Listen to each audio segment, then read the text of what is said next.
안녕하십니까. 반도체 소식을 전하는 구독 달팽이 김석준 소장입니다. 어제는 충격적이게도 삼성전자가 33년 동안 메모리 반도체 1등을 하다가 일단은 D램 순위가 뒤집혔습니다. SK 하이닉스한테 1위 자리를 내줬습니다. 아직 낸드 플래시가 남았기 때문에 전체 메모리 시장에서 순위가 바뀔지는 좀 이제 두고 봐야 되겠지만 일단은 D램 순위가 뒤집혔습니다. 삼성전자가 2등으로 내려가고 SK 하이닉스가 1등을 차지했는데 결국은 가장 문제는 뭐냐? HBM입니다. HBM이 SK 하이닉스가 점유율이 대략 한 70%가 나온다고 합니다. 어마어마한 겁니다. 이건 완전히 거의 독점이라고 말할 수가 있는 거죠. 그런데 문제는 뭐냐면 지금 트럼프 정부에서 뭐 관세를 지금 25%로 했다가 지금 갑자기 그냥 10%로 되면서 주식시장이 지금 난리가 났는데 어쨌거나 아직까지 반도체에 대해서는 관세가 아직 정해져 있지 않거든요. 근데 HBM은 워낙에 독점적이라서 관세 영향이 적습니다. 그래서 2분기에도 SK 하이닉스가 D램에서 1등을 차지할 가능성이 거의 100%입니다. 왜냐하면 HBM이 D램이라는 큰 카테고리 안에서 차지하는 비중이 대략 한 60%입니다. 그러니까 삼성전자가 33년 만에 SK 하이닉스가 반도체를 시작한 지 42년 만에 이제 D램에서 이 역전 현상이 벌어진 겁니다. 자, 25년도 1분기 D램 시장 점유율입니다. 카운터 포인트 리서치 뭐 여기서 나온 건데 SK 하이닉스가 36%입니다. 삼성이 34%. 그다음에 마이크론이 25%. 사실은 이거는 다 예상이 돼 있었습니다. 왜냐면 밑에 표를 한번 보시겠는데요. 제가 준비한 자료가 하나가 있는데 이게 그 작년 그 4분기에 그 점유율입니다. 4분기 D램 점유율이었었는데 여기 보면 삼성이 39.3이고 SK 하이닉스가 36.6입니다. 그러니까 3%가 안 돼요. 대략 한 2.7% 차이가 있거든요. 그러니까 그 사이에 삼성전자는 HBM을 그 퀄을 통과하지를 못했고 SK 하이닉스는 점점 더 커졌던 거죠. 그래서 SK 하이닉스는 핵심 기술인 HBM 분야에서 70%의 시장 점유율 압도적이죠. 이 정도면 독점입니다. 독과점 기업이라고 해야 할 정도로 어마한 거죠. 그런데 저 앞에서도 말씀드렸지만 HBM의 관세 영향이 적어서 SK가 하이닉스가 2분기에도 1위를 유지를 할 거라는 얘기죠. 그래서 HBM 수요가 유지되는 한 SK 하이닉스가 선두를 달리는 점유율 구도는 2분기에도 그대로 이어질 거다. 그런데 2분기뿐만 아니라 3분기, 4분기도 남아있잖아요. 겨우 올해 25년이라 해봐야 이제 1분기 지나가고 2분기를 시작했을 뿐이니까.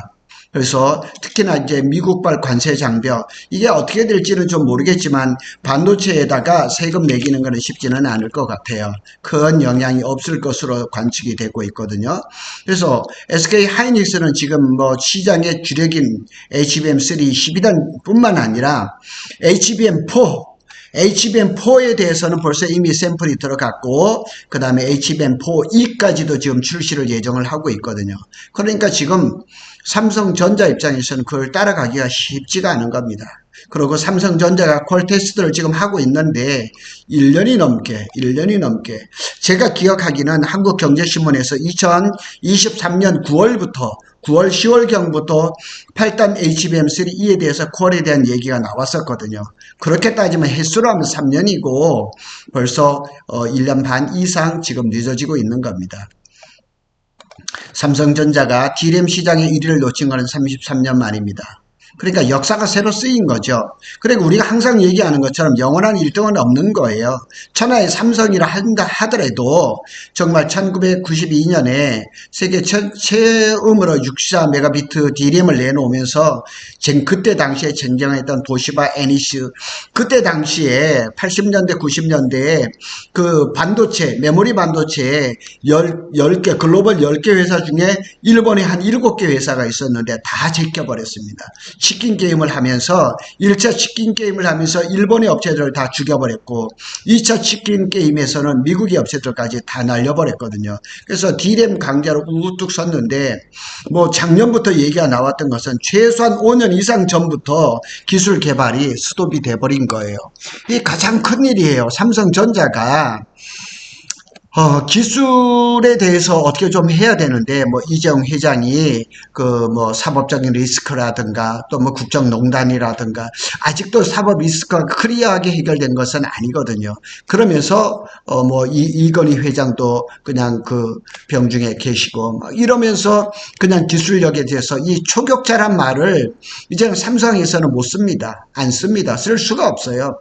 왜냐면, D램에서는 벌써 SK 마이크론은 이제 다 뒤졌어요. 까딱하다면 중국의 뭐 창신 메모리나 이런 것도 엄청나게 추격을 하고 있거든요. 과거를 얘기를 하면 안 됩니다. 과거에 엄하게 잘했었어요.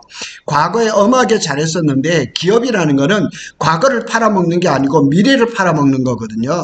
우리가 이런 제품, 그래서 지금 HBM3, 8단, 12단 이런 것들은 제가 그 코엑스에서 SK 하이닉스가 내놓은 거 실물을 보고 왔거든요. 근데 삼성은 지금 사진만 나오지 실물이 제가 이제 나온 적이 없거든요. 그래서 20년대 들면서 상황이 급격히 달렸어요. 2020년부터 급격하게 달라졌거든요. 삼성이 2022년도에 HBM2E, 23년에 HBM3에 양산에 성공했지만은 근데 이제 그 SK 하이닉스가 HBM3, 3E 제품을 그 엔비디아에 공급을 하면서 시장이 완전히 역전이 돼버렸죠. 자, 요 사진은 작년 10월이죠. 3년 이제 코엑스에서 반도체 대전이 있었는데 이거 제가 직접 찍은 사진입니다. 반대편에 이제 삼성 부스도 엄하게 큰데 삼성에는 전부 다 그냥 HBM이나 이런 것들을 그냥 사진으로 그래픽으로 보여줬는데 제가 여기서 실물을 보고 왔거든요. 그리고 여기가 뭐냐면 이게 사람들이 이걸 모르더라고요. 이게 그 AI GPU예요. 이게 지금 이렇게 보면 한 단, 두 단, 세 단, 네 단, 다섯 단이 사람들이 모르고 여기 지금 안내하는 친구한테 제가 물어보면서 했더니 여기서 제가 다 보고 왔거든요. 이 사진을 제가 아직도 간직을 하고 있었어요. HBM3 그 8단을 보는 순간 제가 아주 그냥 가슴이 두근두근할 정도였거든요. 그런데 엔비디아가 얼마 전에 엔비디아 GPU에 대한 그 시리즈에 대해서 로드맵을 얘기를 했어요. 지금 어디냐? 여기에요, 지금.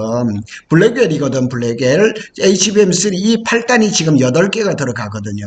그러고 이제 이제 곧 이제 블랙웰 울트라가 지금 만들고 있는데 엔비디아가 약간 지금 주춤하고 있어요. 왜냐하면 블랙웰이라든가 블랙웰 울트라에서 발열 문제가 조금 문제가 되는 것 같아요. 그런데 블랙웰 울트라에는 HBM3 12단이 12개가 들어가는 거예요. 그러면 이거 이렇게 단순히 이렇게만 봐도 제품이 8단에서 12단이 되고 그 다음에 8개에서 12개가 되니까 제품이 그 공급량이 50%가 늘어나는 거죠. 어마한 거죠. 그리고 이제 루빈이 이제 하반기부터 될 건데 HBM4 12단이 8개가 들어간단 말이에요. 개수가 이렇게 된다고 해서 만만하게 보실 게 아니란 얘기예요. 제품이 완전히 다른 거예요. 그러다 보니까 이 시장을 지금 압도적으로 잡고 있는 게 누구냐? SK 하이닉스란 말이에요. 그래서 이 얘기를 또 계속 하겠지만 여기서 이어서 이제 또 내년에는 루빈 울트라가 나오는데 HBM4 16단이 나옵니다. 16단. 그리고 여기는 12개가 들어가는 거예요. 그러니까 이게 거의 뭐 한 반년 정도 사이로 그냥 HBM의 수요가 50%씩 껑충껑충 뛰는 거예요. 여기 28년 정도 됩니다. 28년 정도 된데 5만이 또 나오거든요. 여기는 HBM5가 나올 건데 16단이 이거 제가 써놓은 거고 16단이 될지 20단이 될지 이게 몇 개가 들어갈지는 모르겠죠. 적어도 12개 이상 초기에는 12개가 시작하겠지만은 시간이 지나면 12개가 아니라 거기에 6개가 얹어서서 16개라든가 20개라든가 이렇게 될 수가 있는 거죠. 그런데 이런 시장을 누가 지금 주도하고 있느냐? SK 하이닉스가 주도하고 있기 때문에 이 D램의 진검 승부는 어디에서 이제 결정이 되냐면 HBM4에서 갈릴 전망이란 말이에요. 그런데 지금 누가 잘하고 있느냐? SK가 잘하고 있고 SK는 HBM4에서 지금 1B 나노로 지금 하고 있는데 삼성은 지금 기껏 해봐야 1A밖에 못해요. 1C를 지금 개발을 하고 있는데 그것조차도 아직까지 좀 불투명하고 제가 지난주인가요? 제가 방송을 했던 것처럼 SK 하이닉스는 원시 D램을 지금 수율이 80%를 달성해서 아마도 다음 달 5월 달 정도 되면 라인에서 생산이 될 것 같아요. 그런데 삼성은 지금 시제품도 5월, 6월 돼야지 원시 D램이 나온다는 얘기죠. 자, 여기에 이 내용을 한번 잘 보시면 이 더 중요하죠.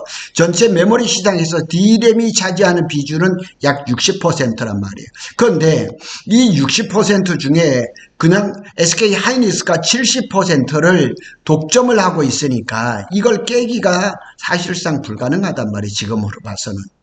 그래서 SK 하이닉스가 HBM 시장의 이 70%라는 이 점유율, 이걸 지금 삼성이 아무리 물량 깡패라고 하지만은 콜테스트를 해서 압도적인 제품이 나오기 전에는 어렵다는 얘기죠.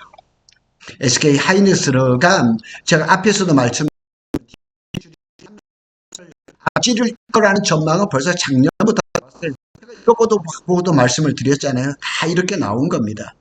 그래서 이런 현상을 보고도 제가 이렇게 짐작을 하는데 삼성이 몰랐겠습니까? 그건 전혀 아니죠. 삼성도 다 알고 있음에도 불구하고 어떻게 막을 방법이 없어요. 한번 기술이 뒤지고 나니까 짧은 시간 안에 그거를 역전시키려니까 그래 쉬운 게 아닌 거죠.